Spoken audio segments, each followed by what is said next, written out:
And Adam knew Eve his wife, and she conceived and bare Cain, and said, I have gotten a man from the Lord. And she again bare his brother Abel. Now Abel was a keeper of sheep, but Cain was a tiller of the ground. And in process of time it came to pass that Cain brought of the fruit of the ground an offering unto the Lord. And Abel he also brought to the firstlings of his flocks, and of the fats thereof. And the Lord had respect unto Abel and to his offerings, but unto Cain and to his offerings he had not respect. And Cain was very wroth, and his countenance fell.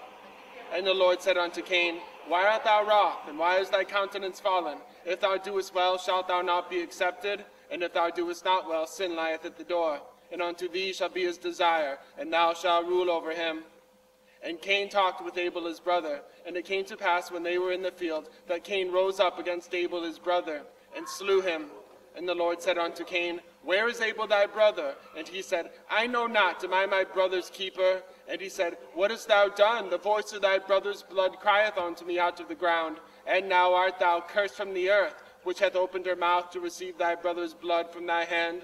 When thou tillest the ground, it shall not henceforth yield unto thee her strength. A fugitive and a vagabond shalt thou be in the earth. And Cain said unto the Lord, My punishment is greater than I can bear. Behold, thou hast driven me out this day from the face of the earth, and from thy face shall I be hid. And I shall be a fugitive and a vagabond in the earth. And it shall come to pass that every one that findeth me shall slay me. And the Lord said unto Cain, Therefore, whosoever slayeth Cain, vengeance shall be taken on him sevenfold. And the Lord set a mark upon Cain, lest any finding him should kill him.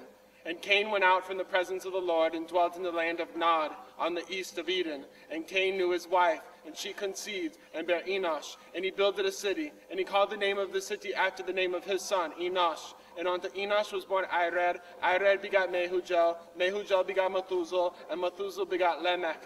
And Lamech took unto him two wives. The name of the one was Ada, and the name of the other Zillah. And Ada bare Jabal. He is the father of such as dwell in tents, and as such as have cattle. And his brother's name was Juval. He is the father of all such as handle the harp and the organ.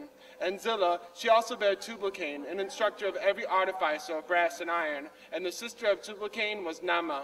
And Lamech said unto his wives Ada and Zillah, Hear my voice, ye wives of Lamech, hearken unto my speech. For I have slain a man to my wounding, and a young man to my hurt. If Cain shall be avenged sevenfold, truly Lamech 70 and sevenfold. And Adam knew his wife again, and she bare a son, and called his name Seth. For God, said she, hath appointed me another seed, instead of Abel, whom Cain slew. And to Seth, to him also there was born a son, and he called his name Enosh. Then began men to call upon the name of the Lord.